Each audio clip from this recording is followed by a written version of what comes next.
যারা উপস্থিত হতে পেরেছেন তাদের সবাইকে আমার পক্ষ থেকে আন্তরিক শুভেচ্ছা ও কৃতজ্ঞতা। যারা অনুপস্থিত আছেন তারা ভবিষ্যতে উপস্থিত থাকবেন, তাদের জন্য শুভকামনা। আজকে অনেকগুলো বিষয় নিয়ে কথা এসেছে। টিপু ভাই অনেক কথা বলেছেন, নবী ভাই বলেছেন, আমার সাহেব আতাল সানি ভাই বলেছেন। আমি প্রাথমিকভাবে কিছু বলি, সেটা হচ্ছে যে এই প্রেস ক্লাবটা আসলে গণমানুষের একটা কেন্দ্র যেন হয় সেই লক্ষ্যে কাজ করছে। আপনাদেরকে আরো বিষয় জানিয়ে রাখি, আমরা এই পরিচিতিমূলক সভার আগে টিপু ভাই উপজেলা পিআই অফিসে কথা বলেছিলেন, আতাল অলি ভাই আমাদেরকে পরামর্শ দিয়েছিলেন। আমরা ইতিমধ্যে ডিএনের কাছে প্রায় 5টা অ্যাপ্লিকেশন জমা দিয়েছি। একটা হলো উনি উপজেলা পৌরসভার প্রশাসক, পৌরসভার কাছে আমরা বরাদ্দ চেয়েছি। উনি নির্বাহী কর্মকর্তা, সেখানে বরাদ্দ চেয়েছি। উনি উপজেলা চেয়ারম্যান হিসেবে প্রশাসক, সেখানে বরাদ্দ চেয়েছি। আমরা পিআইওর কাছে বরাদ্দ চেয়েছি।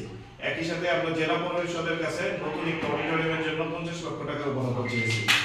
তো এগুলো করার জন্য, এগুলো এখনো একটু স্বপ্ন মনে হলে এগুলো অফিসে নিয়মিত সময় দিতে হবে তাদেরকে। আমরা আশা করি দিলে এই অর্থ বছর, আগামী অর্থ বছরে আমরা ইনশাআল্লাহ খুব ভালো ফলাফল নিয়ে আসতে পারবো, যদি আমরা সবাই একসাথে থাকি। ইনশাআল্লাহ। দ্বিতীয় বিষয় হচ্ছে জাতীয় গ্রন্থাগার কমিটির সাথে আমার একটু কথা হয়েছে যে প্রেসিডেন্ট করে একটি লাইব্রেরি করে দেওয়ার জন্য। তো এটা যদি লাইব্রেরি হয়, এই যে আমরা যে জেন জেড জেনারেশন বলি, যারা আমাদেরকে ইন্সপিরেশন একটা উৎস, তারাও এখানে আসবে এবং শিল্প এবং সাহিত্য চর্চার এটা একটা ভালো জায়গাতে পরিণত হবে। তো আমরা আশা করি সেটাও আমরা পাবো। এছাড়াও একজন উপদেষ্টার সাথে আমাদের অনেকেরই